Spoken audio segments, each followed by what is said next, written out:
got contact with the unknown. Thank you for those of you who've already participated in our worship this morning. I appreciate it. It's great to have brothers and sisters come together, exercise their gifts, and be one in the Spirit. And Mark said he hopes, or maybe he said he prays for a fire rating. Hey, listen, did Mark look sharp today? What? And we all have a metamorphosis moment, right? It seems like where things change. And we're not saying things have changed only for this morning. It's Valentine's Day. Well, happy Valentine's Day. Did you get your favorite person a little box of candy, or did you write him a note? If you're married, did you tell your spouse this morning that you loved them? If you're living at home, did you tell your mom or your dad, you guys are okay? I like it. If you're living by yourself, as some are, your mind this morning might have gone back to other days. This week was not a really great week for me. I lost a very good friend on Wednesday. Ronnie Barra and I have done a lot of civic work in Downey over the years. He's been a partner in ministry as well. And this week, he went to be with the Lord. It's a hard week. I've been thinking about our times together with Ron. And I know in Ron's family, his sister, Lucy O'Garrett, many of you probably know her from all of her civic work here in town as well, that in that home this week, the perfect storm has hit. I meet with about 60 couples, generally couples a week, and this week I also met with Bob and Donna. I used to live in Downey, probably 19 years ago, moved out to Hemet. And in the course of talking with them, they told me news of their son, Tom. Now, their little grandson, Matt, when I used to coach soccer, was on one of my soccer teams, and I was fortunate to get to know Matt and then his mom and his dad. And Bob and Donna told me that their son, Tom, who I just knew as Matt's dad, has had some serious problems in his life, and this week was diagnosed with inoperable cancer. It's spread completely across his chest. When they did the chest x-ray, they said it was just all white. The whole chest area was just white. They couldn't get any x-ray, and it's inoperable. I asked Donna, I said, Donna, how are you doing? Bob, how are you handling this? They've been believers for a long time, but Donna said, you know, Paul, this is enough to make me doubt my faith.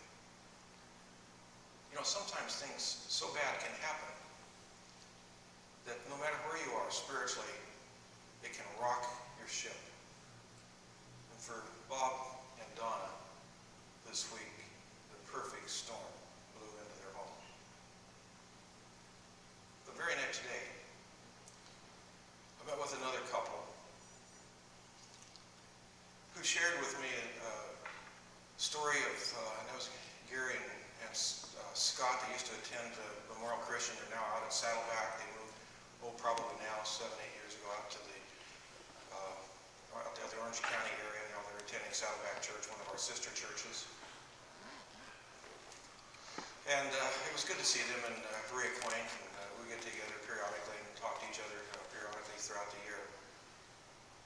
But I said, well, how are you guys doing? And he said, well, one of our daughters has inoperable breast cancer. In fact, it's back for the third time.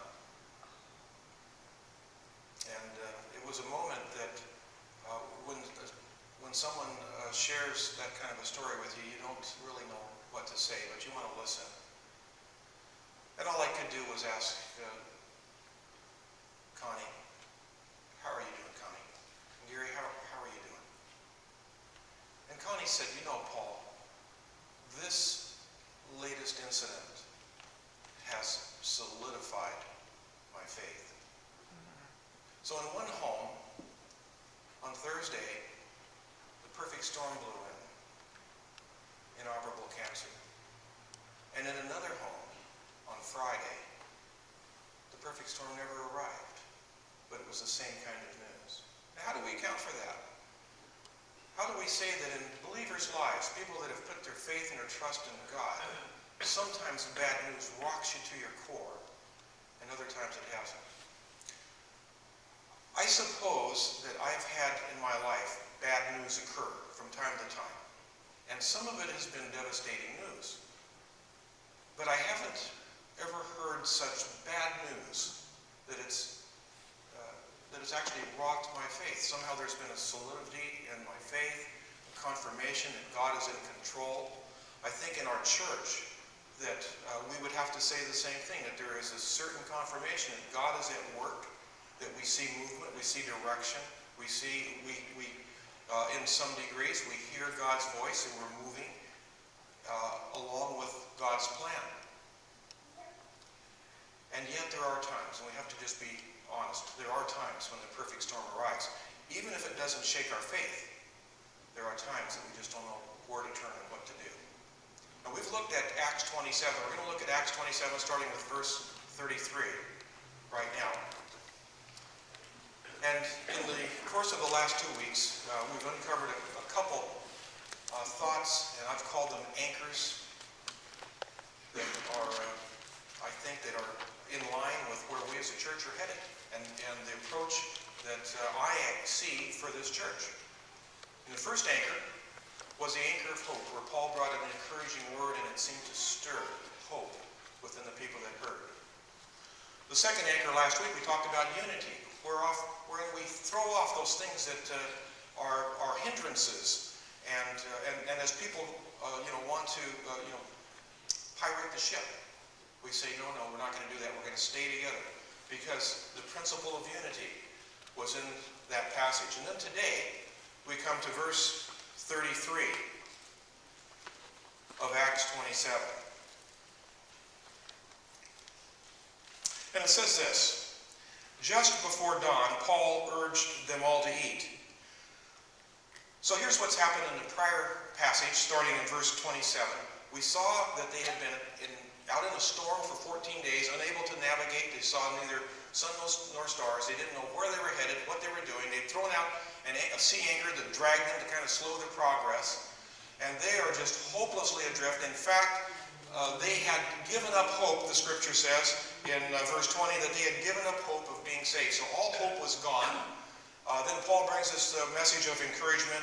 And then we see that they had been adrift for 14 days, and now we come to just before dawn. Now, the night before, that very night at midnight, we see that they had fears of drifting into the rocks. And they didn't exactly know what to do, but they had a sense that they were approaching land, and they took their soundings and figured out that they were headed toward the rocks. In verse 29, it says, fearing that we would be dashed against the rocks, they dropped the anchors. And they prayed for daylight. And now daylight, in verse 33, is just about here. It's just about dawn. And Paul urged them all to eat. And he goes on, he says, for the last 14 days, Paul said, you have been in constant suspense, and you have gone without food. You haven't eaten anything. I think sometimes, spiritually in our lives, there can be such distance between us and God that we are flat out adrift. And sometimes that distance can stay in such